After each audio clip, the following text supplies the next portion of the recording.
So, Orlando Brown Jr. admitted this to the media yesterday, that the Jets actually offered him a better price and more money than Cincinnati Bengals did, but he chose the Bengals over the New York Jets. Let's go ahead and get right into it.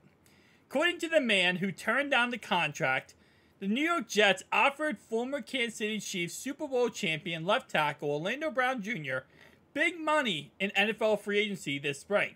Which makes perfect sense, in all honesty, if you're the Jets here, right? Because they were thinking about drafting a tackle in the draft. They didn't end up getting it because the Steelers stole their guy because they traded with the Patriots.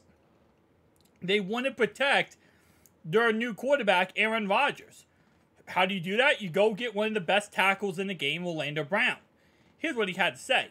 The best situation in the world right now, for me, is Cincinnati. Brown told Cincinnati Bengals Talk podcast during an exclusive interview on August 23rd, revealing there were a few teams involved, especially the New York Jets, was the other option as well. They were kind of going through things with Aaron Rodgers, trying to figure all of that out. And honestly, they had a better price. But ultimately, man, this is a better situation for me. Considering the Bengals ended up inking the blindside blocker on a 4-year, $64 million plus contract, $16 million plus per season, the implications here for the Brown is that the Jets offered him more, whether annually, overall, or both. Oh, definitely, he confirmed when asked if he had higher offers. It's never been about money for me, necessarily. It's about being respected by the organization and on top of being respected by my organization. Continuing to carry on my legacy. What I leave behind in this game is most important to me. When people talk about Orlando Brown 30 years from now, hopefully they talk about how great of a guy I was, how awesome of a football player I was, and how many Super Bowls I was a part of. It's hard to fault Brown for choosing Joe Burrow over the possibilities of Rodgers. One was sure thing in March, the other was far from it. So this quote tells us Jet fans that the front office was actively looking for an upgraded offensive tackle, and it would have made sense to replace Juwan Brown with Orlando. And again, listen, at the end of the day, I think what he chose was he said, you know what, I'm leaving the Kansas City Chiefs, right? And as, Travis Kelce said, went to the dark side. But he said, I'm leaving the Kansas City Chiefs, but I still want to try to win a Super Bowl. I want to win a couple Super Bowls, 3, 4, 5 down the road. So he chose the team that he knows he can go win a couple Super Bowls with. Because once Burrow gets going, once Burrow starts, now is actually at his point. We got some new receivers in there. Chuck Sizzle, Yoshi. The line now is actually good. The line the last couple years has been wishy-washy. Last year, obviously, there was some injuries. But before that, it was wishy-washy. Now that we're protecting Burrow and he's having his weapons, it's over. I'm sorry, KC. You got your rings. You got your opportunities and you got your chances. But as everything falls, Rome fell, everything falls in life. And there's a new champion on the horizon. And I think that's why he chose it, man. Because I believe, if I am correct, last year, the Chiefs tried to sign Orlando Brown to a new contract. And I believe they offered him more than we offered him last year to try to keep him on the roster and bring him back for the foreseeable future. And he didn't want to stay. He did not want to stay. He wanted to leave. And even after winning a Super Bowl, they offered him another contract. And again, he did not want to stay. He wanted to leave.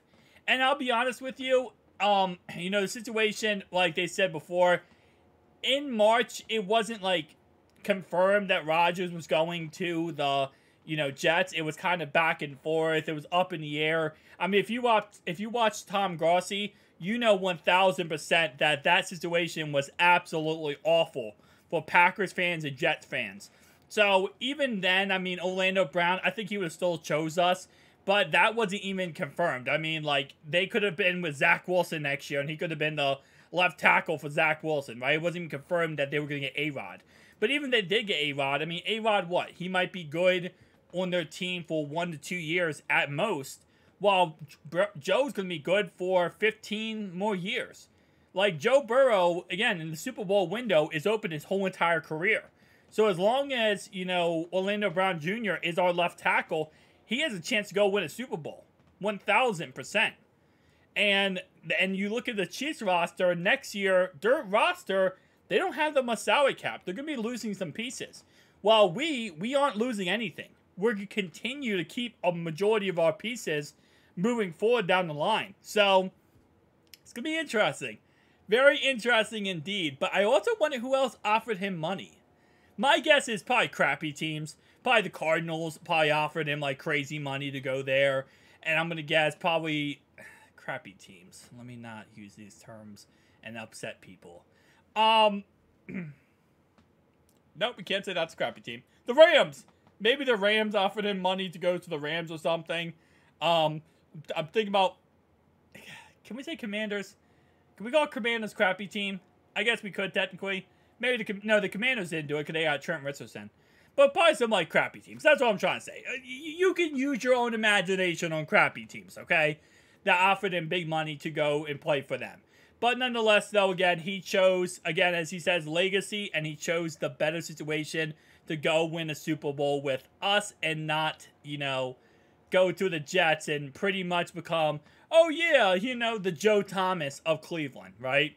Joe Thomas stayed with Cleveland his whole entire career, even though they weren't a good team. They were a horrendous team, and he still stayed there because he wanted to stay loyal. He even came out with his Hall of Fame speech and said how, you know, his dad taught him loyalty and staying, working hard for one organization, stuff like that. So I respect him for that, and I understand that. But if you have a chance to go anywhere, you might as well go to the best team in football rather than, you know, go to a dumpster fire and hope that everything works out for you. But thankfully, we ended up getting him here, and again, like I said, multiple Super Bowls to come.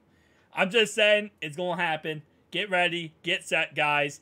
Keep in mind, I will be live streaming tomorrow. I will be live for the Commanders preseason finale.